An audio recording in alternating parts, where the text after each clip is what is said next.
Princess Anne was a daring horsewoman.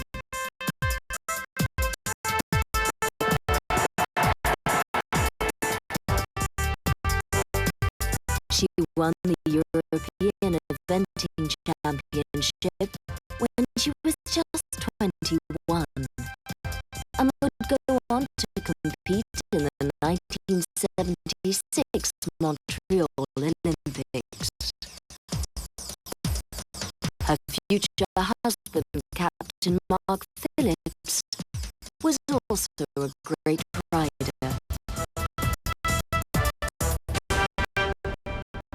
Well, Princess Anne and Mark Phillips really got together through a common interest of horse riding. Mark Phillips got a gold medal in the, I think it was the 1972 Olympics. Princess Anne had won a European Championship the year before. So it was really the common bond of horses. When exactly, Miles, did you decide that you were serious? That is a difficult one. When it became mutual, I think that was even, well, I suppose after badminton. So, can't speak for him or me, really. Phillips, Depends. let me throw that one at you. It was after badminton that we decided really. Princess Anne and Captain Mark Phillips announced their engagement in May 1973. Do you think you'll make a good housewife? Can you sew? Can you put a sew on the button? I'm not totally useless. I was quite well educated, one way and another. Do you think that the marriage can withstand the enormous pressures of public duty and publicity? We stood a great deal already this year. Can, it's got to.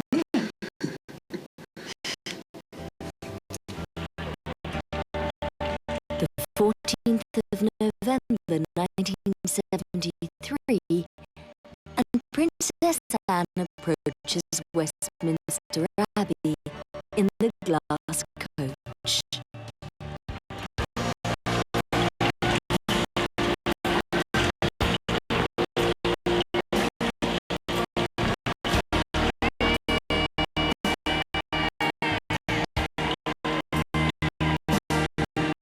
Her designer, Maureen Baker, is waiting to arrange her wedding dress.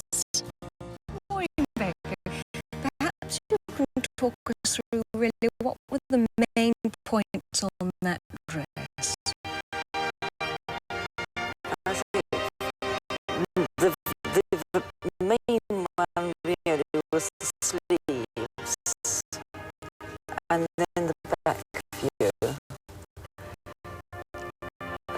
Princess Anne was very insistent that it gets very boring looking at the back of a bride, and she thought it should be interesting. Of course, it had those wonderful pin tucks And down the then front of the pearls. yes, and the epaulets that we sort of built up. But this wasn't everybody's idea of how a royal princess should look. I can look at Prince princess Anne's dress, and I remember seeing it as a teenager and thinking it's really nothing to get excited about. It seemed very plain.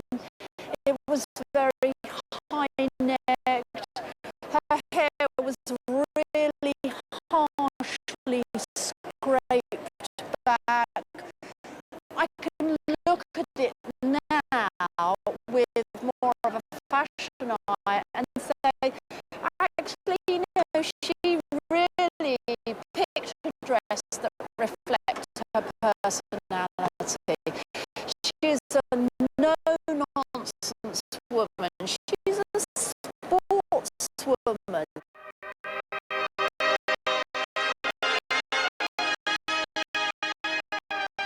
Prince Philip was about to give away his only daughter. Prince Philip probably a little bit sad because fathers are always sad when they trot their daughters down the aisle and pass them over to another man. This man and this woman whom we bless in thy name.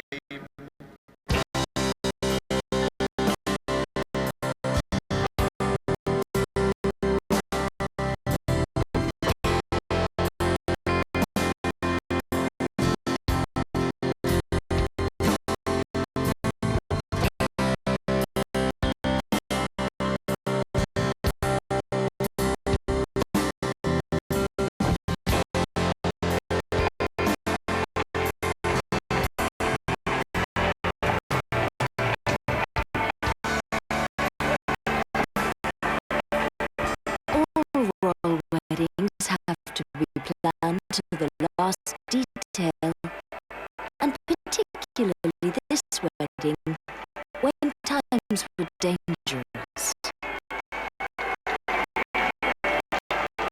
In March that year, 4 car bombs had been planted in London by the IRA. 2 exploded, killing 1 person and injuring 180 others. We will look at it from a security standpoint and assess the risk, why somebody may wish to make and use this arena, this stage, for an example of making a point. Now, when Princess Anne and Mark Philip, the IRA actually were very, very active. There is some appreciation from the special branch that there is indications now of a heightened possibility of some advanced attack by the IRA. One of ours.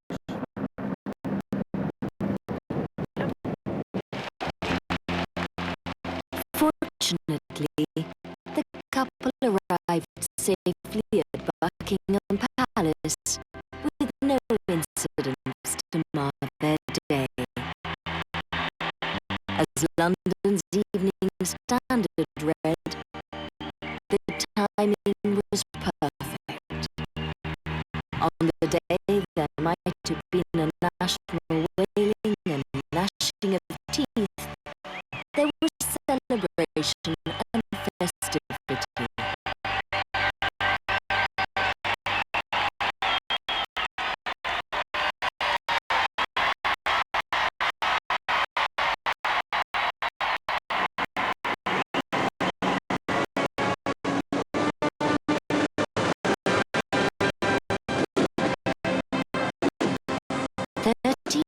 Years later, and times had changed again.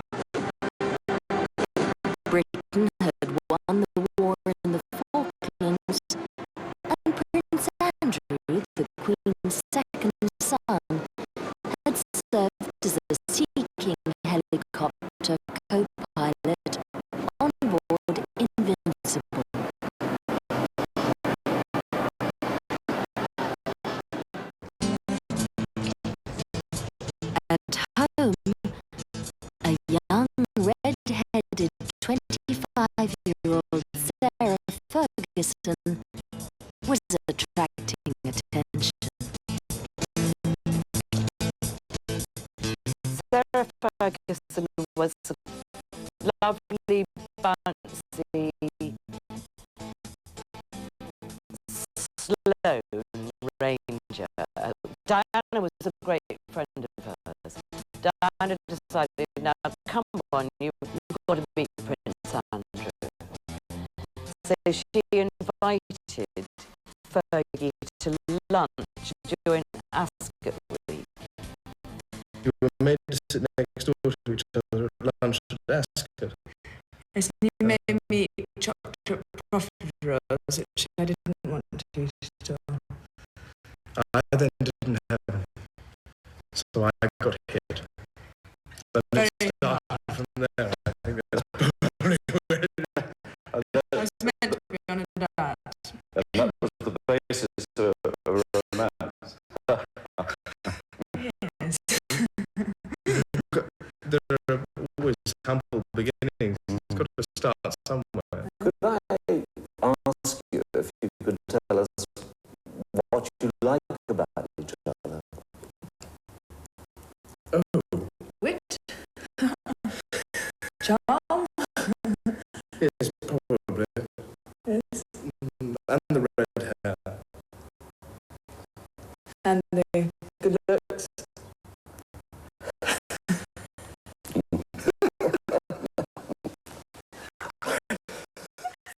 They were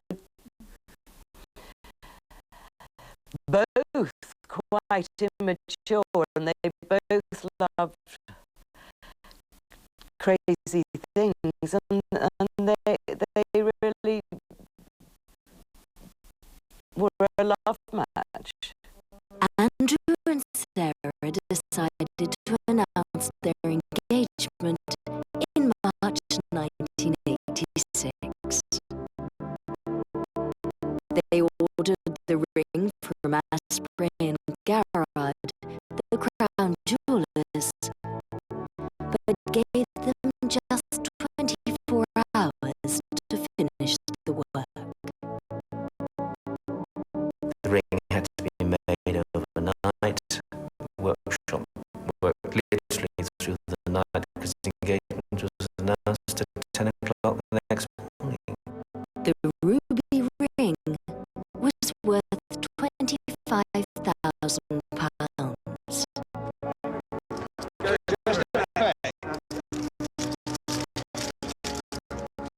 On the day of Fergie's engagement, I get this call from her saying, Linka, will you please do some designs for me? And I dropped the telephone. I was absolutely hysterical. I was so excited. I couldn't believe my luck. And I said, well, actually, I really would like to meet you first, because that's how I like to work with brides. And she said, no, I can't see you. I'll see you after the weekend. And that Friday night, I had the most amazing dream. I had this amazing visual view down onto the floor of Westminster Abbey, and I could see the proportion of the train, the shape of the dress, everything, and it sparkles. I knew I had to do beading on her train and incorporate that. Inspired by her dream, Linka set about designing the dress straight away. So we started the embroidery work with the idea in mind of using the details from her crest, which were a bow. She loved bows. She had S's entwined in ribbons, and then the thistles and bumblebees. And I wanted to incorporate Prince Andrew, and he was in the Navy, so we had anchors and hearts and waves the end we used, I think, 153,000 beads and pearls and diamonds and crystals. Amazing, actually. I showed Fergie where I was going to be putting everything, that we would be having embroidery on the bodice of the dress, this very fitted shape here. The skirt would be full and completely plain.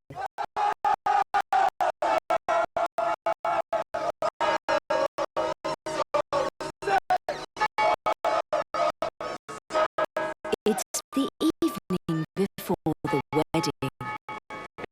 Already crowds with their sleeping bags are finding places along the route and preparing to spend the night on the pavement.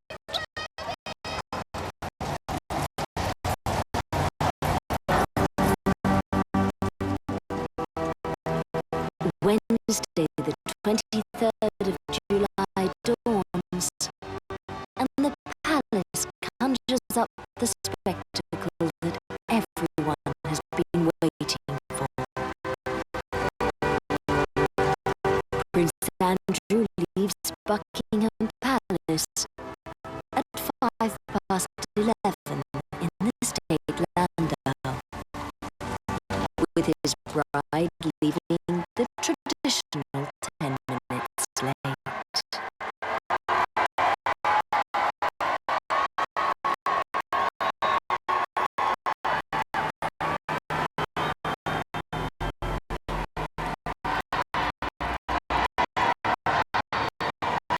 Great shout from the crowd here as the dress designer goes forward to help her from the coat.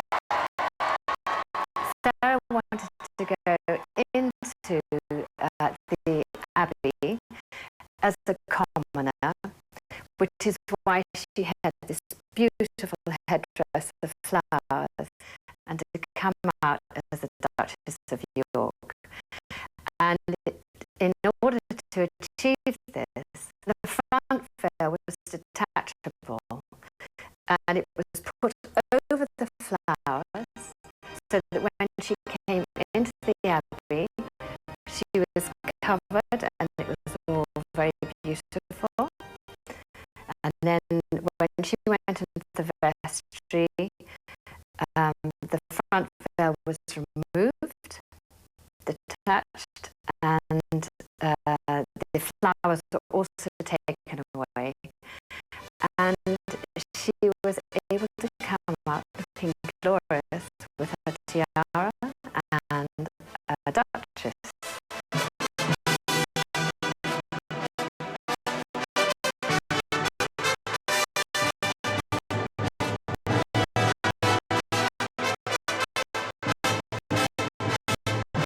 Charles and Diana's eldest son, Prince William, was helping out at the wedding.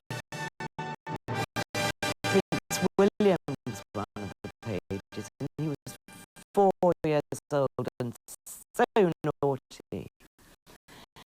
And they wore sailor suits, and Prince William had a little sword. And I mean, he fiddled and jiggled, and I mean, he actually stole the show. Prince William could walk out with his hat on the back of his head like a sailor going on leave. William continues to play to the crowds on his way back to the palace, accompanied by 2 of the bridesmaids.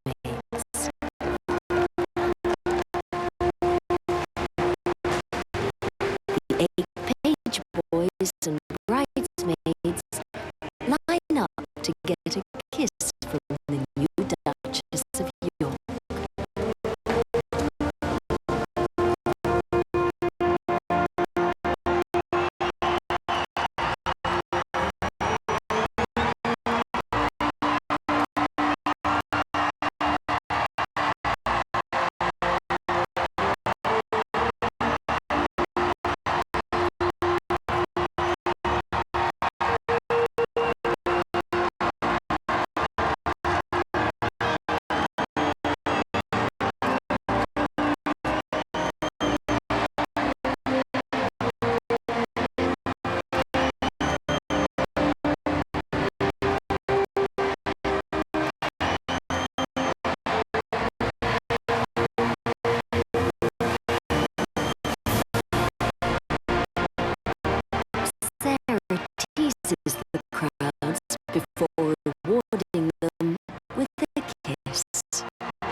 much enthusiasm.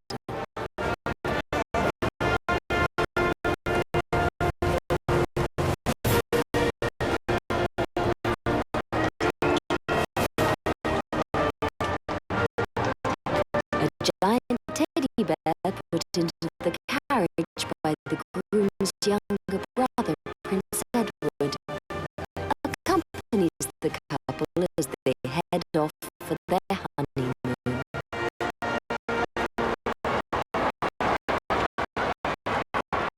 But their happiness was not to last.